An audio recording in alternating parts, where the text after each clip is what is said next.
Hello everyone, my name is Prince and welcome to the channel government Gyan. आज की इस video में मैं आप लोगों से बात करने वाला हूं कि एसएससी के तरफ से एमटीएस और हवलदार की वैकेंसी निकल के आई थी।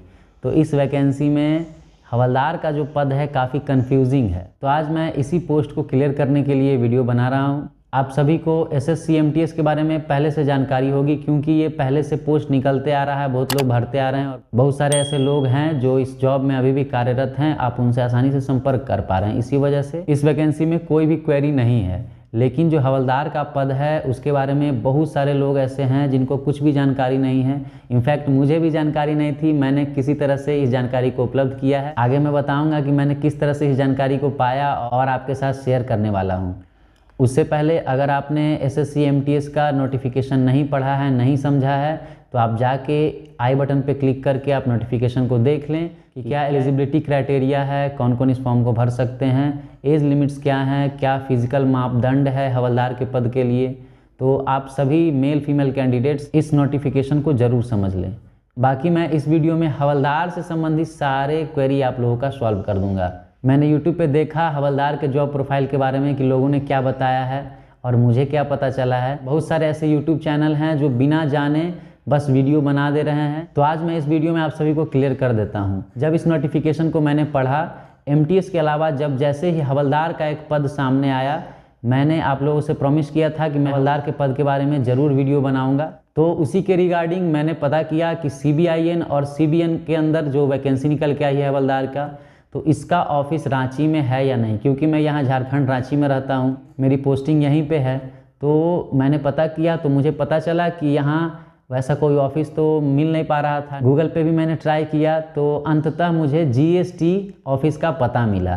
तो मैं वहाँ निकला कि चलो GST में जाके पता करते हैं कि उसका ऑफिस कहाँ पे है। तो जैसे ही रांची स्थित GST ऑफिस, जो कि मेन रोड में है, जो रांची के लोकल होंगे उन्हें जानकारी होगी कि मेन रोड कहाँ पे है। तो मैं जब वहाँ पे गया तो उन्होंने बताया कि CBIN का जो ऑफिस है उसी बिल्डिंग में बगल वाले फ्लोर पे चल रहा है। और उस बिल्डिंग में बहुत सारे ऐसे थे जो केंद्र सरकार और राज्य सरकार के संस्थान का वहाँ पे ऑफिस बनाया गया था। एक ही बिल्डिंग है लेकिन वहाँ अलग अलग फ्लोर पे अलग अलग विभाग का अपना अपना शाखा है। तो जब मैं वहाँ पहुँचा तो मैंने अपना परिचय दिया कि सर मैं वायरलेस डिपार्टमेंट से आया हूँ, मुझे कुछ जानकारी चाहिए था।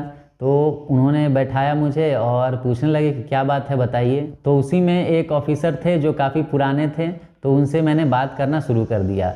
उसी दौरान मैंने पूछा कि सर ये हवलदार की नई वैकेंसी निकल के आई है एसएससी के थ्रू, तो मैं उसी के रिगार्डिंग आया हूँ कि थोड़ी बहुत जानकारी लेना चाहता हूँ। मेरे कुछ भाई लोग हैं जो इस फॉर्म को भरने वाले। तब जाके उन्होंने बताया कि क्या बताएं, लगभग 10 से 15 सालों से ये वैकेंसी नहीं आई है और कहीं भी किसी भी ऑफिस में आपको जल्दी हवलदार नहीं देखने के लिए मिलेगा।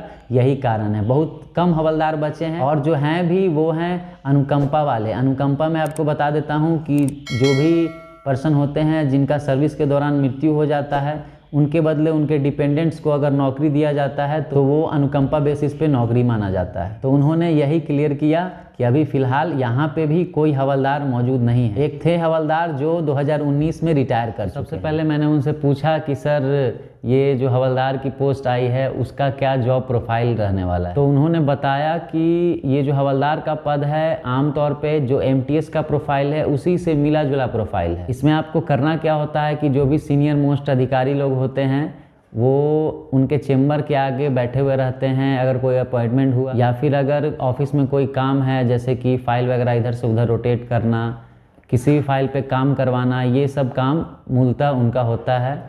सारे फाइल का रख रखाव, किस तरह से मैनेजमेंट हो, ऑफिस अच्छी तरह से व्यवस्थित रहे, इन सभी बातों को उनको ध्यान में रखना होता है। इन्हीं केसों में ऐसा होता है कि अगर किसी भी दस्तावेज को अगर कहीं और ले जाना रहा तो उसी स्थिति में इनको भेजा जाता है, क्योंकि इनके पास वर्दी होती है तो वर्दी का अलग प्रभाव होता है। इसी वजह से इन्हें वहाँ भेजा जाता है ताकि ढंग से काम हो सके। और सबसे इम्पॉर्टेंट यही बात है कि जब भी कोई फील्ड वर्क होता है उसमें जो सीनियर पदाधिकारी होते हैं उनके साथ इनको जाना रहता है, क्योंकि ये लोग वर्दी में होते हैं तो उससे पता चलता है कि जो आया है वो विभागीय आदमी है। ऐसा नहीं कि सिविलियन लोग समझ लेते हैं कि सिविल वाले हैं, तो ऐसे में दिक्कत हो जाती है। तो ऐसे में किसी भी कार्रवाई को करने में थोड़ी दिक्कत होती है।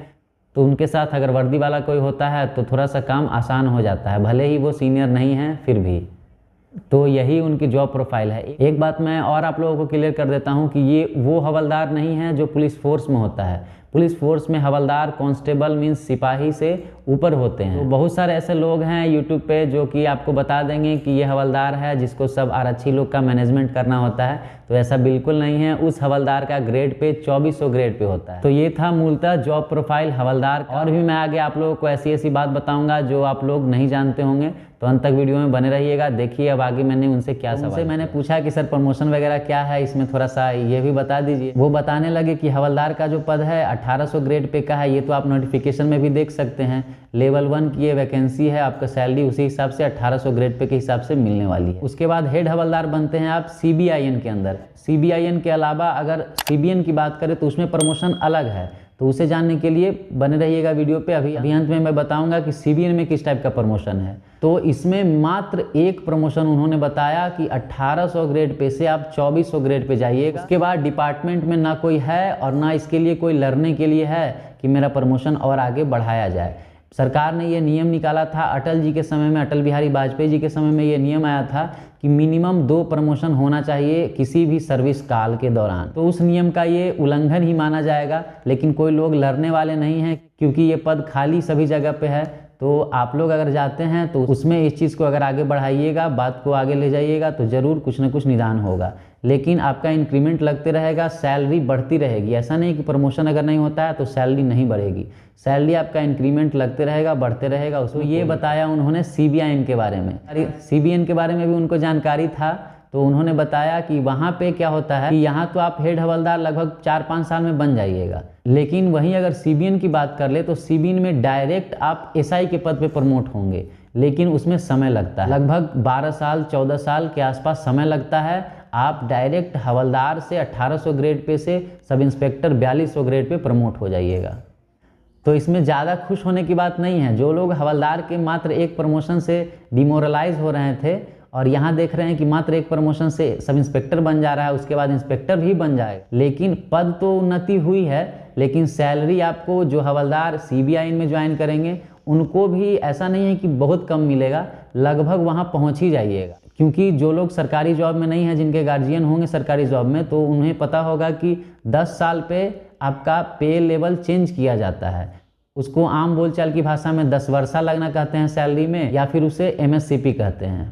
तो जिस हिसाब से क्वालिफिकेशन मांगा जा रहा है 10th लेवल, ये अच्छा अपॉर्चुनिटी है क्योंकि 3600 वैकेंसी है प्लस हैं। MTS के साथ साथ ये बहुत अच्छी वैकेंसी आई है। और अगर नहीं भी कुछ देखे तो मुझे तो बस ये नज़र आ रहा है कि ये बहुत बड़ी वैकेंसी है। अगर आपको इनिशियल स्टेज पे ज्वाइन करना है तो MTS के साथ साथ इसे भी आप प्रायोरिटी में रखेंगे। तो आई होप कि आपके सारे डाउट्स क्लियर हो गए होंगे। मैंने पूरी अच्छी तरह से कोशिश की है कि इसे समझा पाऊँ, और अगर आप समझ पाए होंगे तो ये मेरे लिए बहुत खुशी की बात होगी।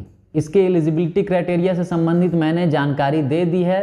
तो अगर अभी भी डाउट है कि कौन इस फॉर्म को भर सकता है, तो मैं ब्रीफ में बता देता हूं कि 10th पास अगर आप हैं किसी भी बोर्ड से तो आप इस फॉर्म को भर सकते हैं। वहीं अगर एज लिमिट्स की बात कर ले तो 18 से 27 साल आपका एज लिमिट दिया गया है। हाइट अगर मेल कैंडिडेट्स की देख लें तो 157.5 सेंटीमीटर मांगा गया है। वहीं अगर फीमेल की बात कर ले तो 152 सेंटीमीटर हाइट होनी चाहिए फीमेल कैंडिडेट्स की। ध्यान रहे कि हवलदार वाले फॉर्म को भी फीमेल कैंडिडेट्स भर सकते हैं। तो ये था आपका मापदंड। पहले आपका CBT टेस्ट लिया जाएगा, उसके बाद आप क्वालिफाई करते हैं तो आपका डिस्क्रिप्टिव लिया जाएगा। डिस्क्रिप्टिव में आप क्वालिफाई कर जाते हैं तो अगर आप MTS फिल किए हैं तो MTS में जॉब मिलेगी आपको मेरिट बनने के बाद। और अगर आपने हवलदार के लिए पोस्ट प्रेफरेंस दिया है तो आप हवलदार वाले पद के लिए आपको फिजिकल देना पड़ेगा। तो आई होप CBIN और CBN में हवलदार पद से संबंधित आपके सारे डाउट्स क्लियर हो चुके होंगे। आई होप कि ये वीडियो आप सभी को अच्छा लगा होगा, पसंद आया होगा। और अगर आप मुझे पहली बार देख रहे हैं तो सब्सक्राइब कीजिए हमारे गवर्नमेंट ज्ञान चैनल को। मैं इसी तरह के जेन्युइन कंटेंट लाने की पूरी कोशिश करता हूँ। तो मिलते हैं अगले वीडियो में। Stay positive, stay healthy. जय हिंद।